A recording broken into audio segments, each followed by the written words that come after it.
और अब आगे बढ़ेंगे। आपको बता दें, हरियाणा में बर्फीली हवाओं ने पारा बढ़ा दिया है। प्रदेश में शून्य के करीब तापमान पहुंचा है। इस वक्त की एक और बड़ी जानकारी, मौसम से जुड़ा ये अपडेट आपको बता रहे हैं। बुधवार को हिसार में 0.5 डिग्री सेल्सियस पारा दर्ज किया गया है। 8 जिलों में 6 से 8 डिग्री तक तापमान गिरा है। 13 शहरों में कोहरे का ऑरेंज अलर्ट जारी किया गया है। सुबह के वक्त कई जिलों में घना कोहरा छाया रहा और अगले 2 दिन सर्दी का सितम जारी रहेगा। आईएमडी ने ये चेतावनी दी है। 19 जनवरी के बाद हल्की बारिश की संभावना है और इस हल्की बारिश के बाद मौसम में बड़ा बदलाव देखने को मिल सकता है। अब तक जो कपकपी छुटा देने वाली ठंड है और जो प्रकोप ठंड का लगातार जारी है, 19 जनवरी के बाद जो हल्की बारिश की संभावना है, उसके बाद ये ठंड थोड़ी कम हो सकती है। मौसम विभाग ने ये जानकारी साझा की है। लेकिन फिलहाल आपको बता दें कि हरियाणा में ठंड का कहर जारी ही है। सुबह के वक्त कई जिलों में घना कोहरा छाया रहा और मौसम विभाग ने ये अलर्ट जारी किया है कि अगले 2 दिन भी इसी तरह से कड़ाके की ठंड हरियाणा प्रदेश में पड़ती रहेगी। हरियाणा में बर्फीली हवाओं ने पारा जो है वो काफी ज्यादा नीचे गिराया है। पर्वतीय इलाकों में बर्फबारी की वजह से, पश्चिमी विक्षोभ के एक्टिव होने की वजह से मैदानी इलाके जो पर्वतीय इलाकों से सटे हुए हैं, जैसे दिल्ली, एनसीआर और हरियाणा, यहां पर ठंड का कहर काफी ज्यादा बढ़ गया है। तापमान में लगातार गिरावट दर्ज की जा रही है और आपको बता दें कि कई क्षेत्रों में जो तापमान है वो 0 के करीब भी पहुंच चुका है, जिसकी वजह से सर्दी का सितम अब और बढ़ गया है। 0 डिग्री सेल्सियस का टॉर्चर और अब हरियाणा के कई जिलों को, कई क्षेत्रों को झेलना पड़ रहा है 0 डिग्री सेल्सियस का टॉर्चर। 19 जनवरी के बाद हालांकि ये ठंड थोड़ी कम हो सकती है, इसकी संभावना मौसम विभाग ने जताई है।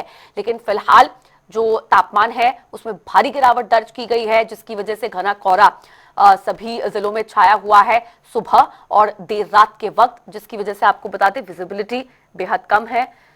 0 के करीब विजिबिलिटी है। 0 विजिबिलिटी के कारण जो यातायात संबंधी समस्याएं हैं वो लोगों को काफी खास तौर पर झेलनी पड़ रही है। आपको बता दें कि 8 जिलों में हरियाणा के 6 से 8 डिग्री सेल्सियस का जो तापमान की जो गिरावट है वो दर्ज की गई है। सुबह के वक्त कई जिलों में घना कोहरा छाए रहने की संभावना आगे आने वाले दिनों में बनी रहेगी। लेकिन 19 जनवरी के बाद हल्की बारिश की संभावना है। प्रदेश में कई क्षेत्रों में 0 के करीब तापमान पहुंच गया है। आपको बता दें कि 0.5 डिग्री सेल्सियस जो है हिसार का तापमान वो दर्ज किया गया। और ये एक और बड़ी जानकारी आपकी टेलीविजन स्क्रीन पर, राजधानी दिल्ली में पालम में तापमान 2.3 डिग्री सेल्सियस गिरा है। दिल्ली में ये सीजन की सबसे ठंडी सुबह रिकॉर्ड की गई है और पालम में जो तापमान है वो 2.3 डिग्री सेल्सियस गिरा है। तो अब आपको बता दें कि दिल्ली, एनसीआर और हरियाणा के क्षेत्रों में तापमान लगातार गिर रहा है। जो तापमान आमतौर पर दर्ज किया जाता है उससे भारी गिरावट दिन प्रतिदिन हरियाणा और दिल्ली, एनसीआर में दर्ज की जा रही है। दिल्ली में आज की सुबह की ठंड सीजन की सबसे ठंडी सुबह बताई जा रही है और राजधानी दिल्ली के पालम क्षेत्र में जो तापमान है वो 2.3 डिग्री सेल्सियस गिरा है। यानी कि तापमान में गिरावट तो सर्दी का और ज्यादा प्रकोप।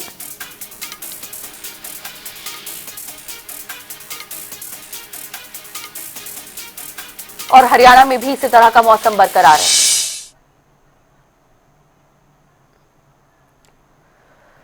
और पानीपत से संवाददाता अनिल कुमार इस वक्त लाइव जुड़ गए हैं मौसम से जुड़ी जानकारी साझा करने के लिए।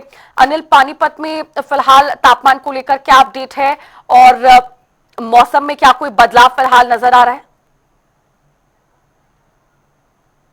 अगर पानीपत की बात करें तो पानीपत में जो ठंड है वो पूरे अपने जोरों पर है। बता दें कि कोहरा और इसके साथ साथ जो शीतलहर, ठंडी हवाएं चल रही हैं वो उसके कारण जो है काफी ठंड लोगों को प्रभावित कर रही है। बता दें कि लगातार इस तरह की ठंड पड़ रही है जिससे आम जनजीवन काफी प्रभावित यहाँ पर दिखाई दे रहा है। और बता दें कि जिस तरह से सरकार द्वारा भी जो स्कूली बच्चों की छुट्टियां कर दी गई थी 15 जनवरी तक, हालांकि अभी तक कोई इस तरह का नोटिफिकेशन नहीं आया कि ये छुट्टियां आगे बढ़ा दी गई है क्योंकि ठंड इतनी बढ़ गई है। और इसके साथ साथ मैं आपको बताना चाहूंगा कि जिस तरह से ठंड के कारण काफी कोहरा है और जो ट्रेनें भी काफी देरी से चल रही हैं, और सरकार प्रशासन द्वारा भी जो लोगों के लिए बता दें कि रैन बसेरे भी जो बनाए गए हैं, ताकि जो लोग हैं रात्रि ठहराव के लिए उसमें रहकर कहीं ना कहीं ठंड से भी बचा जा सकता है। और तापमान की बात करें तो 6 डिग्री सेल्सियस रात का जो तापमान है वो काफी चौंकाने वाला है। बता दें कि कई सालों का रिकॉर्ड अब की बार जो है इस ठंड ने तोड़ा है। और दिन में भी जो जितनी रात को ठंड होती है उतनी ही ठंड दिन में है, क्योंकि सूरज नहीं निकल रहा है और लगातार ठंडी हवाएं चल रही हैं, और कोहरा भी लोगों को परेशान कर रहा है। जी अनिल, अब प्रशासन की तरफ से क्या कोई खास गाइडलाइंस इस मौसम को लेकर जारी की गई हैं ताकि लोग जो हैं वो एहतियातन कदम जो है उठाते रहें और मौसम को लेकर जो अपडेट्स हैं वो उन तक पहुंचती रहे और फिर इस मौसम से, सर्दी भरे मौसम से वो बच भी पाए? बिल्कुल, मैं आपको बता दूं, प्रशासन द्वारा समय समय पर लगातार एडवाइजरी जारी की जाती है, ताकि जो लोग हैं वो ठंड के कारण कई जो है प्रभावित ना हो। लगातार एडवाइजरी जारी की जाती है प्रशासन द्वारा। लगातार जो सफेद पट्टी है जो है उसका प्रयोग करे, वाहनों की गति को धीमी रखे, रिफ्लेक्टर का प्रयोग करे। और जो प्रशासन द्वारा भी 40 जगहों पर नाके लगाए जाते हैं और लोगों को जागरूक किया जाता है, कि ताकि जो ठंड के कारण जो है सभी लोग सुरक्षित अपने अपने गंतव्य की ओर पहुंचे। जी अनिल, फिलहाल इस ठंड को देखते हुए जो छोटे बच्चे हैं तो उनके स्कूल के टाइम टेबल में, समय सारिणी में क्या कोई बदलाव किया गया है? क्योंकि कुछ जिलों में जानकारी ये भी मिल रही है कि स्कूली बच्चों की जो छुट्टियां हैं, विंटर वेकेशन जिसको कहते हैं, उसको बढ़ा दिया गया है, उसको एक्सटेंशन दिया गया है। जी बिल्कुल, निश्चित तौर पर जिस तरह से सर्दियों के जो ठंड के कारण स्कूली बच्चों की जो छुट्टियां हैं, कहीं ना कहीं अब अगर लगातार इस तरह ही ठंड बढ़ती रही तो समय में जरूर परिवर्तन देखने को मिलेगा। क्योंकि जो ठंड है सबसे ज्यादा बुजुर्ग लोगों और बच्चों को प्रभावित करती है। खासकर जो 5वीं क्लास से नीचे के जो बच्चे हैं, कहीं ना कहीं उनको ठंड काफी प्रभावित करती है। बता दें कि जिस तरह से प्रशासन द्वारा भी अलर्ट जारी किया गया है, और स्वास्थ्य विभाग भी लगातार इन चीजों की ओर लगातार एडवाइजरी जारी करता रहता है। जो छोटे बच्चे हैं उनको घर से बाहर ना निकलने दे, जो बुजुर्ग है उनको भी घर में ही रखे, गर्म कपड़े पहने और जो गर्म पेय पदार्थ है उनका सेवन करे, ताकि जो छोटे बच्चे हैं उनको ठंड से बचाया जा सके। जी और रोहतक से संवाददाता संजय कुमार भी हमारे साथ जुड़ गए हैं और जानकारी के साथ। संजय, रोहतक में मौसम को लेकर क्या अपडेट मिल पा रहा है? क्या वहां पर मौसम साफ बना हुआ है या फिर धुंध का जो कहर है रोहतक में भी जारी है? धुंध देखने को मिल रही थी, जैसे कि 20 मीटर तक जो है कुछ भी दिखाई नहीं देता था, लेकिन जैसे जैसे दिन बढ़ता जा रहा है वैसे वैसे ही मौसम जो है साफ होता जा रहा है, क्योंकि हवा की जो गति है वो काफी तेज है, जिसके कारण जो है अब धुंध जो है छटने को जा रही है। तो ऐसे में 11 साढ़े 11 बजे के आसपास जो है सूर्य देवता दस्तक देते हैं और कहीं ना कहीं लोगों को ठंड से जो है राहत मिलती है। अगर हम बात करें तो 5 डिग्री रोहतक जिले का जो है वो टेम्परेचर रहा है। तो ऐसे में कहीं ना कहीं ये कह सकते हैं कि जब भी पहाड़ी क्षेत्रों में बर्फबारी होती है तो मैदानी क्षेत्रों में उसका असर साफ तौर पर देखा जा रहा है। और जिस तरह से धुंध पड़ रही है और जिस तरह से ठंड पड़ रही है, वो जो उससे कहीं ना कहीं आमजन काफी प्रभावित हुआ है, क्योंकि जिन लोगों को अपने गंतव्य पर जाना होता है वो काफी इस धुंध को लेकर कहीं ना कहीं ठंड को लेकर काफी इफेक्ट होते हैं और उन्हीं कपड़े और जो अलाव का सारा जो है लेते हुए दिखाई दे रहे हैं।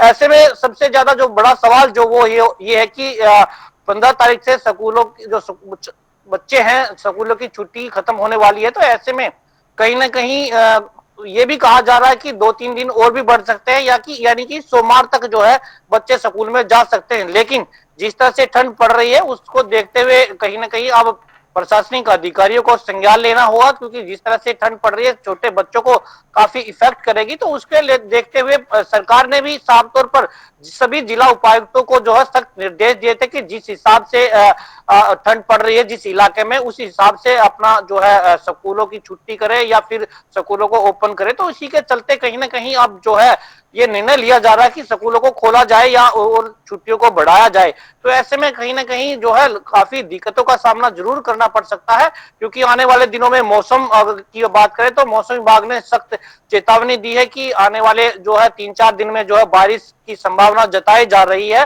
तो ऐसे में ठंड और भी बढ़ सकती है, क्योंकि जिस तरह से बर्फबारी हो रही है और जिस तरह से लगातार जो है ठंड पड़ रही है, उससे साफ तौर पर देखा जा रहा है कि लगातार जो है ठंड का कहर जो है वो देखने को मिल रहा है। रही धुंध की बात, तो धुंध के कारण जो ट्रैफिक जो चलाने वाले हैं, वाहन चलाने वाले, उनको काफी दिक्कतों का सामना करना पड़ता है, क्योंकि विजिबिलिटी कम हो जाती है और कुछ भी दिखाई नहीं देता, तो सामने वाला जो व्हीकल है वो जो है कहीं ना कहीं हादसे का शिकार हो जाते हैं। तो इसीलिए प्रशासनिक अधिकारी या फिर पुलिस की बात करें, ट्रैफिक पुलिस की बात करें, वो रोडों पर दिखाई देती है, हाईवे रोडों पर दिखाई देती है। साफ तौर पर जो कोई गाड़ी खराब हो जाती है तो उसको एक साइड में ले जाकर उसको खड़ा किया जाता है, रिफ्लेक्टर बाकायदा लगाए जाते हैं और जो है फॉग लाइट की जो है प्रयोग करने को जो है जागरूक करते हैं, और लगातार जो है चालान भी किए जाते हैं जो इन नियमों का पालन नहीं करता, जो भी ट्रैफिक चालक। तो कहीं ना कहीं ये कहे कि प्रशासनिक अधिकारियों के द्वारा जो है पूरी तरह से प्रबंध किए गए हैं। और दूसरी बात रैन बसेरे की अगर बात करें, क्योंकि